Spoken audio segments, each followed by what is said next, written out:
Guys, I'm going to be honest, this whole video was so chaotic, but I hope you get a lot out of it and you learn something. I hope you enjoyed the video. And also, drum roll please for the weight loss that I have had this week, despite being on my luteal phase, about to start my period. Drum roll. Just kidding, you'll have to see it at the end of the video. What is up, you guys? Welcome back to another episode of The Whole Journey. My name is Rebecca, and I'm sitting in the Costco parking lot, and we're going to talk about it. I'm going to take you through everything that I'm going to get today, and it's going to be amazing. But as promised in our Monday motivation episode, I do want to talk about some ways that I've been seeking emotional healing in this time, and I want to tie it back into my original eating disorder that I had in college. Fun fact, if you did not watch my first video on how I lost my first 30 pounds and how I'm going to lose my second 30 pounds later, I had a binge and restrict eating disorder. I would track all week, and then I would hit my quote unquote cheat day and I would literally binge everything.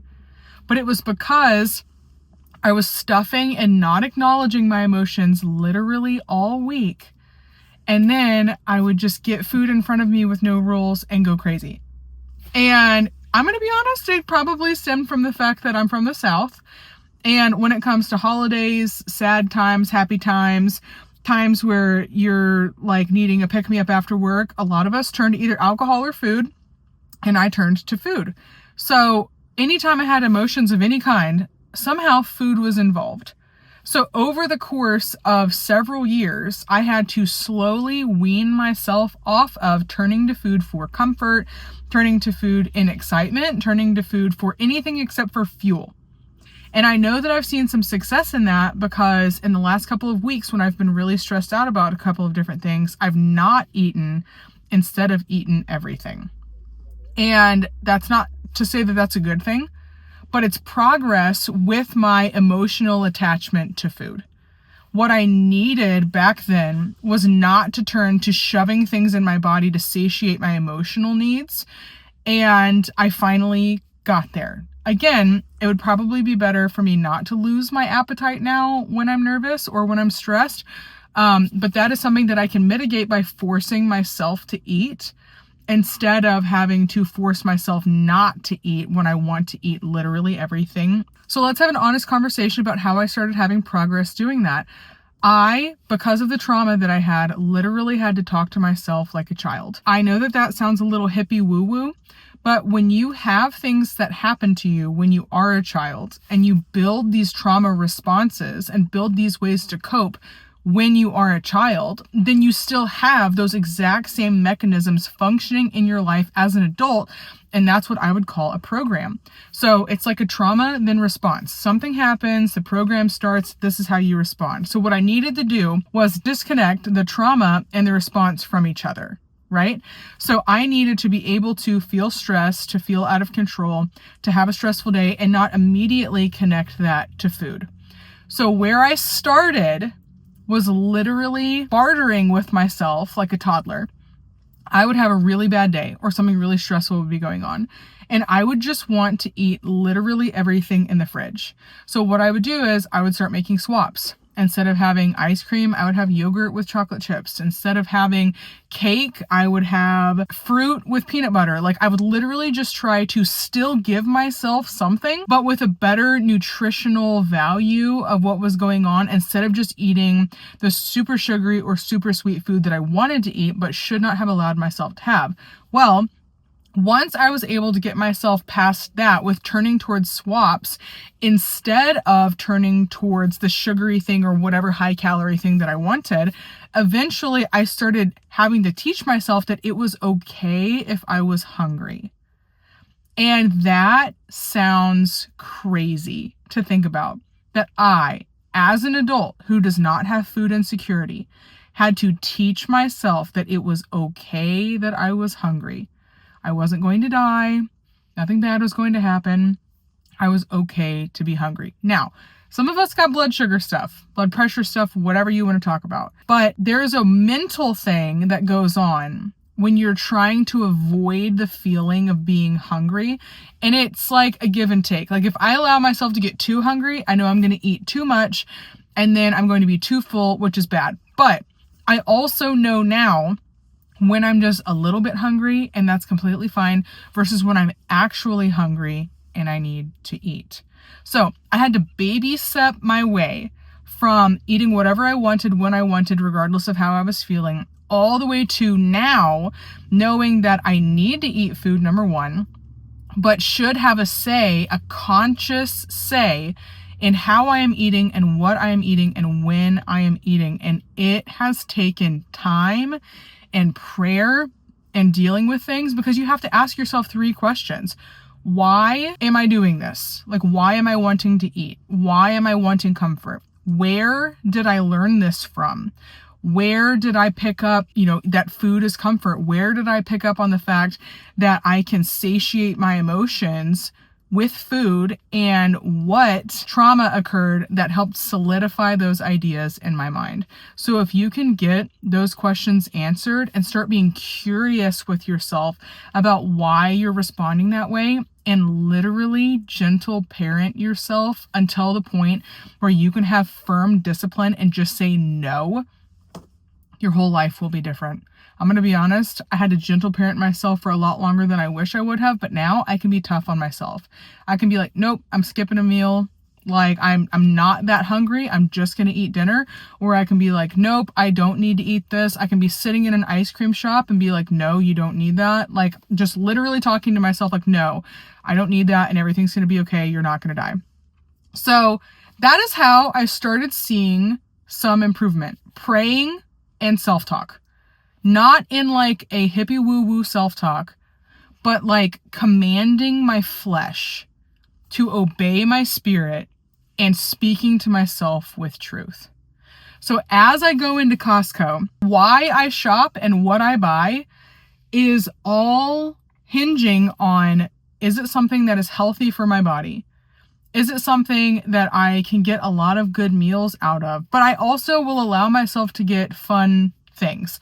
Like, I am going to go in and I'm going to get good cocoa powder and more pumpkin puree, because I make a big batch of those pumpkin brownies that I love, like once a month, maybe once or twice a month. And those are things that I will literally eat for dinner with yogurt and a little brownie crumbled up on top and some strawberries. And it's so good, and it still gets me protein. But everything that I buy, everything that I spend my money on now is dependent on the fact that it is good for my body and it is not going to trigger me. I'm not going to buy things that are going to trigger me, because I have discipline now, and I'm going to keep having discipline as I move forward. So let's go into Costco, have a fun day in Costco, and it's my favorite field trip ever. And so let's get right into it. Guys, I literally got in here and completely forgot I was supposed to be filming. Oops, hold on. Okay, so these are for my dad, so we have to ignore these, and then these are for the dog, so we have to ignore these too. But I get most of my protein from here, so these are really good, literally just heated up over anything, rice, potatoes by themselves, whatever. And I eat a lot of chicken. This same thing, really good with like vegetables, rice, or protein. And then the Amy Lou chicken sausage. Costco also has their own Kirkland brand. The fully cooked Parmesan and cracked black pepper, also amazing. And I went ahead and got a full pack of chicken breast, because I'm going to use that for recipes this week as well. These are the breakfast sausages I get, and I literally eat 3 of these every single morning. So I need to make sure that I get enough to last me a month. So I always get 2 packs. These are also amazing, but honestly, they're a little sweet because of the maple. So I'm not going to be getting those this time. When I'm on a hummus kick, I will get these, but I'm not on a hummus kick right now. Not feeling it. This is the milk I use every morning in my lattes. It's 3 for $11, and it's the A2 milk, which is easier for me to digest. I know that these are cheaper, but if I'm gonna splurge on eggs, it's definitely going to be on these organic ones, because the yolk just tastes so much better, and I don't know if the nutritional difference is like worth it, but honestly, the flavor is. Okay, I'm gonna be honest with you guys, I have so much chicken in here already, but I feel like I'm still going to have to get this bag of gluten-free chicken strips, because they are such a lifesaver when I need something fast. I might actually get one of these and then put one of these back. Like, I haven't really been hitting meatballs too much, so I'll probably go put the meatballs back. If I need a sparkling drink, I just tried these this week and I really like them. Not as much flavor as you would hope, but honestly, a lot better than LaCroix. These are for a friend, but I honestly love these. They're avocado oil, and now that I'm eating my dip that I make, these are a lifesaver because, again, they're made in avocado oil and they taste great. Like I always say, if I buy yogurt, I buy it whole milk because it's got all the good fat for your brain, so I'm getting 2 of these. I don't need butter this week, but honestly, either of these also amazing. I'm still on my organic jam kick. I was putting honey on my toast, but honestly, this stuff is so good. For my brownies, and I literally have not been able to find gluten-free flour for this cheap anywhere else. So, all right, so I can't find the organic pumpkin. If they already took it away, my brownies are about to get so much more expensive, but I'm gonna make one more pass and see if I can find it. It's official. They don't have pumpkin. That's okay. I got everything else I needed though. Overall, it was a good trip. I think this will probably get me a little over a month because I did not turn those meatballs back in. But yeah, it's gonna be so good to have a fully stocked fridge and freezer again after running low on literally everything the last couple of weeks. All right, final update in the dark. I have spent $71.75 this month so far on groceries, and I just spent another $178, so I am doing perfect. I've got probably 2 more grocery trips throughout the rest of the month, which will literally just be like some vegetables and some fruits and stuff like that. And I will be set probably well into next month on all of the things that I eat on a daily basis. The only thing I have to get from Aldi is my sourdough and cheese cubes and apples and stuff like that. So yeah, thanks for coming with me on my very first healthy eating Costco haul, or whatever I'm gonna call it. I hope you guys saw some stuff that you could maybe benefit from. If you don't have a Costco, there's probably a Sam's Club in your area. And if you don't have either, still look for healthy options at your regular grocery store, especially if you're on a budget, because all of this kind of stuff saves me money by not eating out and making sure that I have healthy food that won't make me want to feel like I have to go elsewhere to eat. So, thank you for joining me, and I will see you next time on the next episode of The Whole Journey. All right, this week I weighed in at 210.6, which means from last week I lost 1 pound despite being in my luteal phase, about to start my period. And honestly, going playing pickleball and running and all that kind of stuff was probably really good for me. So I'm gonna keep doing that next week and give myself a lot of grace, especially with the water weight that I'm gonna find at some point. And I'm excited for next week's video.